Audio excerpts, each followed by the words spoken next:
Hello my dear friends, and welcome back to another Star Wars news update. Today we have an update for the Bad Batch Season 2, and we also have some new details for Obi-Wan Kenobi. So without much further ado, and without any more jibber jabber, let's get straight to the news. We begin with some not great news for the Bad Batch Season 2, something a bit puzzling. Until now we all assumed that Season 2 would release on May the 4th, as per the official Disney Plus announcement all the way back in August. Then Star Wars Insider magazine had listed it as coming in the spring of 2022, but unfortunately in the latest issue, this has been scrapped and replaced with a coming soon label, and the spring 2022 bit was removed. No further details were given, but there are many possibilities here. The first one is that the Bad Batch Season 2 is going to be released later in the year, so that right now Lucasfilm can focus all of their marketing on the Kenobi series, which comes out on May the 25th. And with just over 2 months to go, that would make a lot of sense, but the silence from the official Star Wars social media accounts makes for a very confusing and frustrating situation where fans are left in the dark.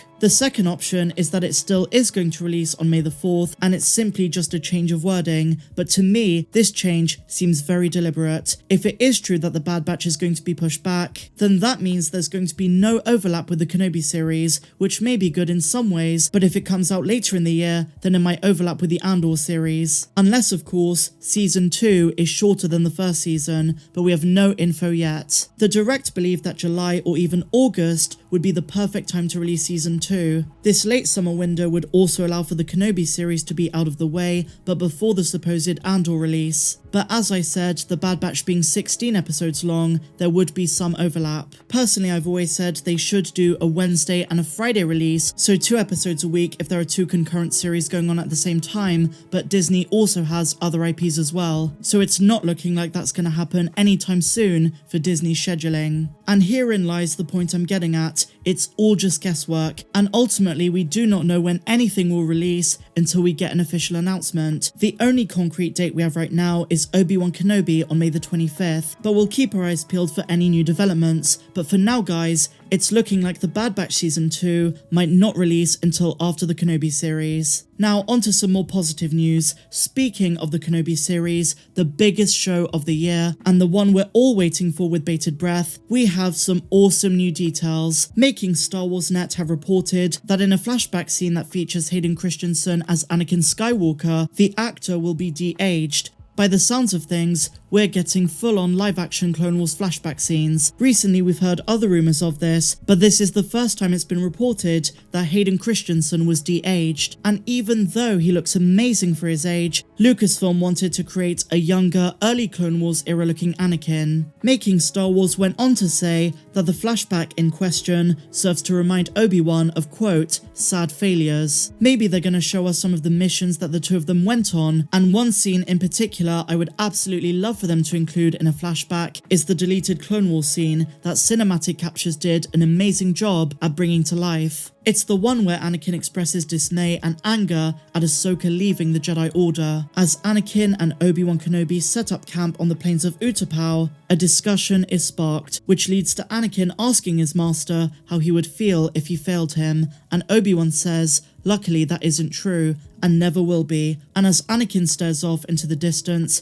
it foreshadows his future betrayal. But with that scene or not, whatever scene they create for flashbacks, I'm sure it's going to be very emotional. Now this wasn't the only thing that Making Star Wars broke for the Kenobi series. They came back with more leaks that follow up from their recent reports. If you remember the other day, we spoke about a new Jedi who survived Order 66 called Nari. He goes to Tatooine in search for Obi-Wan because he wants to rebuild the Jedi Order. Obi-Wan Kenobi does not want to and sends him away. But we've now learned what follows. The Inquisitors who followed Nari to Tatooine end up finding Nari and killing him. So it doesn't sound like he's going to be in the show for very long. And this information adds to the fact that this series is going to be very dark. And apparently one of the main reasons that Obi-Wan decides to get up and help Bail Organa rescue Leia is the feeling of regret and remorse that Nari was killed. Obi-Wan wants to do the right thing, all the while staying true to protecting Luke. And go check out the earlier videos of last week where we discussed all of this in depth. So now, my dear Megalorians, we're going to move on and talk about Oscar Isaac, who has recently reviewed the Galactic Starcruiser. The new Starcruiser hotel has been the primary focus of Star Wars controversy in recent weeks. Many fans feel that this is not authentic to Star Wars,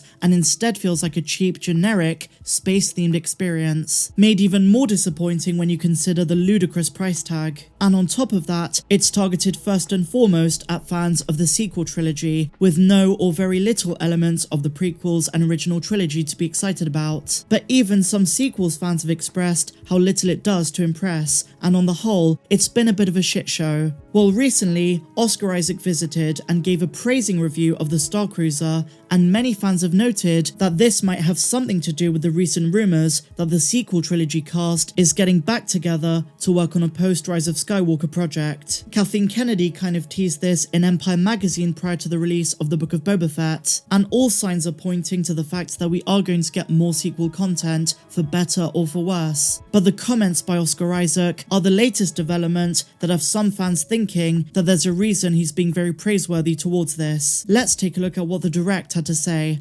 After what was a bumpy few years for the Star Wars franchise, the galaxy far, far away is back in a big way. The series are thriving on Disney+, and there are plans for cinematic releases down the line. But Star Wars content aside, it's parks like the new Galactic Starcruiser that have got fans talking. The Disney Parks YouTube channel recently released a promo for the Star Wars Galactic Starcruiser featuring sequel trilogy star Oscar Isaac. The Poe Dameron actor took in the sights and sounds of the new hotel, saying, quote, "It feels totally authentic." Oscar Isaac toured the space, offering up a few notes and calling it a really wild concept, and praising that it's unlike anything he's done before. Now look, it was never in doubt if Oscar Isaac really loved Star Wars or not. He's a huge fan. But we've got to be honest, his passion for acting in the franchise went downhill by the Rise of Skywalker, and many fans assumed that would be the last we'd see of him. He did say at the time that he would consider reprising the role if, quote, he wanted a new house. And maybe that time has come, because to get him on board to do the marketing for the Galactic Starcruiser really speaks volumes the last time he was involved officially with Disney Star Wars. And in a big way, it's marketing 101, paying one of the biggest stars of the sequel trilogy to praise a new Disney Parks experience is more or less exactly what you'd expect Disney to do. But it could certainly be part of something bigger, a bigger return for Oscar Isaac as Poe Dameron, and maybe some of the other sequels actors as well. When we do get another sequel era project, we don't know if it's going to be a movie, a trilogy, or a series. But one thing is for sure, a lot of rumours and reports point to the return of some of these actors in the near future. Time will tell, we'll just have to wait and see. But otherwise, my dear friends, that brings us to the end of today's news update. If you enjoyed it, please be sure to give me a big fat thumbs up and share your thoughts down below. What do you make of everything we spoke about? As always, if you're new to the channel, please be sure to subscribe. But until the next one, my dear friends, may the Force be with you always. I'm Star Wars Meg. Have a good one.